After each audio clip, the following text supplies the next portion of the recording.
Shalom. This is Bishop Nathaniel of Israel United in Christ. I want to start off by saying thank you to all of our Booster Club members for your many donations and much more, your prayers. We visited faraway countries and strange lands. We've even spoken to dignitaries and were detained for spreading the glorious gospel in Cuba. The truth is that the descendants of the 12 tribes of Israel were scattered throughout the world. Help us on our journey as we continue to raise up the nation of Israel. 12 tribes worldwide. Join or donate today. Shalom. Shalom Israël, que le Très-Haut et le Christ vous bénissent. Alors on est encore là cette semaine pour parler de nos sujets. Je suis officier Chenia, à ma droite on a officier Oliel. Donc ok, donc maintenant on va adresser un autre sujet. Le sujet qu'on va parler aujourd'hui, on va parler à propos de la Bible. Qui est l'auteur de la Bible? Parce que c'est une question qui nous est souvent posée. Quand on montre les Écritures aux gens, ils nous demandent, mais qui a écrit la Bible? Alors aujourd'hui on va répondre à ça. On va commencer avec Ésaïe 46 et le verset 10. Le livre d'Ésaïe, le chapitre 46 et le verset 10. J'annonce dès le commencement ce qui doit arriver. Donc Dieu dit que dès le commencement, il annonce qu'est-ce qui va arriver. Continue. Et longtemps d'avance, ce qui n'est pas encore accompli. Et de longtemps à l'avance, Dieu annonce qu'est-ce qui n'est pas encore accompli. Vas-y. Je dis, mes arrêts subsisteront et j'exécuterai toute ma volonté. Donc Dieu qui dit que sa volonté va toujours exécuter, peu importe qu'est-ce qu'il arrive. Ok. On va aller maintenant dans Psaume 68, le verset 11. Okay? Psaume 68, le verset 11. On va voir c'est qui a écrit la Bible. Qui est l'auteur de la Bible? Le livre de Psaume, chapitre 68, le verset 11. Ton peuple établit sa demeure dans le pays que par ta bonté, ô Dieu, tu avais préparé pour les malheureux. Le Seigneur dit une parole. Donc le Seigneur dit une parole, vas-y. Et les messagères de bonnes nouvelles sont une grande armée. Donc on a plusieurs messagers, beaucoup de messagers. Dieu donne la parole et il y a des gens qui portent le message à la nation d'Israël. Okay? Donc c'est Dieu qui donne la parole et Dieu a des messagers qui transfèrent cette parole-là à la nation d'Israël. Donne-moi Osée 12, le verset 1. Parce que comment Dieu donne ce message-là à ces messagers-là?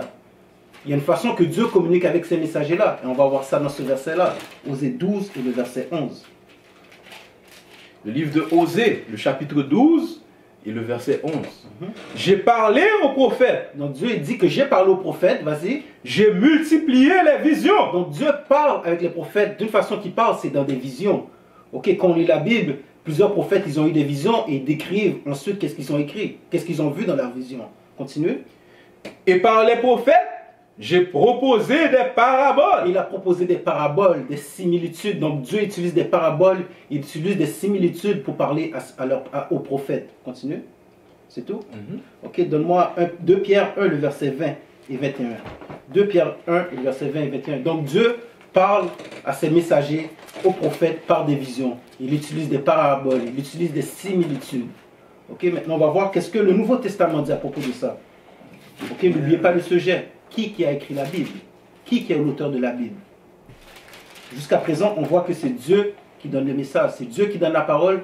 Dieu a des messagers. Le livre de 2 Pierre, le chapitre 1 et le verset 20. Sachant tout d'abord vous-même qu'aucune prophétie de l'Écriture ne peut être un objet d'interprétation particulière. Donc les Écritures, il n'y a aucune prophétie qu'on peut utiliser une interprétation personnelle.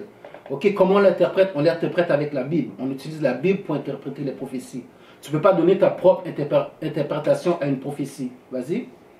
Car ce n'est pas par une volonté d'homme. Parce que ce n'est pas par une volonté d'homme. Donc ce n'est pas l'homme qui a décidé, voici, je vais écrire la Bible. Vas-y. Car ce n'est pas par une volonté d'homme qu'une prophétie a jamais été apportée. Ce n'est pas par la volonté d'homme qu'une prophétie a été apportée. Vas-y. Mais c'est poussé par le Saint-Esprit. C'est poussé par le Saint-Esprit, vas-y. Que des hommes ont parlé de la part de Dieu. Donc c'est par le Saint-Esprit, par l'Esprit de Dieu que ces hommes-là ont parlé. Ils ont reçu l'Esprit de Dieu et l'Esprit de Dieu leur a guidé dans qu'est-ce qu'ils devaient écrire, dans qu'est-ce qu'ils voyaient dans leur vision, ou qu'est-ce qu'ils voyaient dans les similitudes ou dans les paraboles. Donne-moi Deutéronome 32, les versets 2 et 3. Maintenant, on va voir Moïse. Moïse, c'est un des plus grands prophètes de la Bible. On va voir quelle parole que Moïse prêchait. Est-ce qu'il donnait sa propre parole ou c'est quelqu'un qui lui disait quoi faire? Vas-y. Le livre de Deutéronome, chapitre 32 et le verset 2. Que mes instructions se répandent comme la pluie. Donc Moïse dit que ses instructions se répandent comme la pluie. Vas-y. Que ma parole tombe comme la rosée. Continue. Comme des ondées sur la verdure. Continue. Comme des gouttes d'eau sur l'herbe. Car je proclamerai le nom de l'Éternel. Car je quoi? Car je proclamerai le nom de l'Éternel. Vous voyez, quand Moïse donne les instructions, c'est des instructions que Dieu lui donne. C'est pour ça qu'il dit que je proclamerai le nom de l'Éternel. Ce n'est pas ses propres instructions, ce n'est pas des instructions qu'il a inventées, c'est des instructions que Dieu lui a données. Ok, maintenant, de moi, on va voir Paul. Le Paul, c'est un des prophètes, un des apôtres qu'on aime beaucoup dans le christianisme. On va voir qu'est-ce que Paul a dit à propos de ça. Est-ce que Paul a donné ses propres commandements? Parce que souvent les gens disent que Paul a donné ses propres commandements. On va voir qu'est-ce qu'il a dit dans 1 Corinthiens 14, le verset 37. Le livre de 1 Corinthiens, le chapitre 14 et le verset 37. Si quelqu'un croit être prophète, donc Paul dit, si tu crois être un prophète, vas-y, ou inspiré, qu'il reconnaisse que ce que je vous écris est un commandement du Seigneur. Relis ça. Si quelqu'un croit être prophète ou inspiré, qu'il reconnaisse que ce que je vous écris est un commandement du Seigneur. Donc Paul a dit, qu'est-ce que j'écris? C'est un commandement du Seigneur. Donc ça ne venait pas de Paul. Ok? Paul a reçu des instructions de la façon qu'il a reçu, que ce soit par une vision, par l'inspiration de Dieu, par l'esprit que Dieu lui a donné. C'est comme ça qu'il a donné les commandements. Ok? Les commandements qu'il donnait, c'est des commandements de Dieu. Ce n'est pas les commandements que lui, il a inventés. Maintenant, donne-moi Ésaïe 30, le verset 8. Ésaïe 30, verset 8, parce que c'est quoi la Bible? La Bible, c'est un livre. Ok? Donc, quand les prophètes écrivent, dans quoi qu'ils vont écrire? Il faut qu'ils écrivent les prophéties, les visions, qu'est-ce que Dieu leur a dit, il faut qu'ils écrivent ça quelque part, pour qu'on puisse les avoir et les lire aujourd'hui. Vas-y. Le livre d'Ésaïe, le chapitre 30 et le verset 8. Va maintenant, écris ces choses devant eux sur une table. Continue. Et grave-les dans un livre. Et grave-les dans quoi? Et grave-les dans un livre. Donc vous voyez, Ésaïe, dans quoi il a écrit? Il a écrit dans un livre. Ce livre qu'on a aujourd'hui s'appelle la Bible. Ok? La parole de Dieu. C'est là-dedans que les prophètes ont indiqué qu'est-ce que Dieu leur avait donné. Ok? Donne-moi maintenant Révélation 1, le verset 10. Révélation 1, le verset 10. On va voir la même chose dans le Nouveau Testament avec Jean, le révélateur. Qu'est-ce qu'il a dit de ça? Jean, le révélateur, a eu aussi une vision. Quand on parle de Révélation 1, c'est la vision de Jésus-Christ. On va voir qu'est-ce que Jean a fait avec cette vision-là. Le livre de Révélation, le chapitre 1 et le verset 10. Je fus ravi en esprit au jour du Seigneur. Et j'entendis derrière moi une voix forte, comme le son d'une trompette, qui disait, ce que tu vois, écris-le dans un livre. Répète ça, Jean, tu as une vision, qu'est-ce qu'on lui a dit dans la vision? Je fus ravi en esprit au jour du Seigneur. Et j'entendis derrière moi une voix forte, comme le son d'une trompette, qui disait, ce que tu vois, écris-le dans un livre. Écris-le dans un livre. Dans quel livre Jean l'a écrit? Le livre de Révélation ou Apocalypse, comme on dit en français. C'est là que Jean a écrit la vision du Christ, c'est là qu'on le trouve. Ok? Dans le chapitre 1 de Révélation. Donc, c'est où ce que les prophètes ont écrit les prophéties, les choses que Dieu leur a dit, les similitudes, les paraboles, ils les ont écrits dans un livre. Ok? C'est pour ça qu'on a différents livres dans la Bible. Et tous ces livres-là forment la Bible. Ok? Donne-moi Jérémie 36 et le verset 1. Donc on a vu jusqu'à présent que l'auteur de la Bible, c'est Dieu. Mais Dieu a eu des messagers, il a eu des prophètes qui ont écrit les prophéties, il leur a donné des visions, il leur a donné des similitudes et ils ont écrit ces choses-là pour nous aujourd'hui. Ok? Le livre de Jérémie, le chapitre 36 et le verset 1.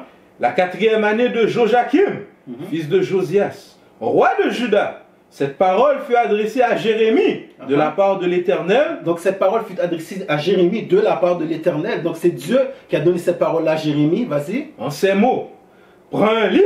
Prends quoi? Prends un livre. Dieu a dit, prends un livre, Jérémie. Vas-y. Et tu écriras toutes les paroles que je t'ai dites sur Israël et sur Juda. Donc tu écriras toutes les paroles que je te dis sur Israël et Juda. Tu vas l'écrire dans un livre. C'est ce que Dieu a ordonné à Jérémie de faire. Et tous les prophètes ont opéré de la même façon. Va au verset 17. Verset 17. Ils posèrent encore à Baruch cette question. Donc qui était Baruch? Baruch était le scribe du prophète Jérémie. Donc il écrivait qu'est-ce que Jérémie lui disait. Vas-y. Dis-nous comment tu as écrit toutes ces paroles sur ta dictée. Donc on lui a demandé à Baruch, comment tu as écrit ces choses-là? Maintenant Baruch va expliquer comment il les a écrites. Parce qu'on a tendance à penser que dans ce temps-là, les Israélites, ils étaient primaires, qu'ils n'avaient pas de livre, qu'ils n'avaient pas de crayon. Non, mais c'est pas vrai, la Bible va vous l'expliquer, vas-y. Baruch leur répondit, il m'a dicté de sa bouche toutes ces paroles. Donc Jérémie a dicté les paroles que Dieu lui a données, il les a dictées à Baruch, vas-y. Et je les ai écrites dans ce livre avec de l'encre. Et Baruch les a écrites dans ce livre avec de l'encre. Ok? Nos ancêtres avaient des livres, ils avaient du papier, ils avaient de l'encre, ils avaient des rouleaux, ils avaient des tables. Ok? C'est ce qui nous permet, c'est ce qui fait qu'aujourd'hui que cette parole a été conservée et qu'on l'a aujourd'hui sur du papier, aujourd'hui qu'on peut les imprimer. Donc, l'auteur de la Bible, c'est Dieu. Mais Dieu a inspiré les prophètes qui ont écrit qu'est-ce qu'il y a dans la Bible. Ok? Israël, j'espère que vous avez bien compris, que c'est clair pour vous maintenant qui est l'auteur de la Bible. Sur ce, on vous dit shalom. Shalom. We used to scream black power while Heron was pushed.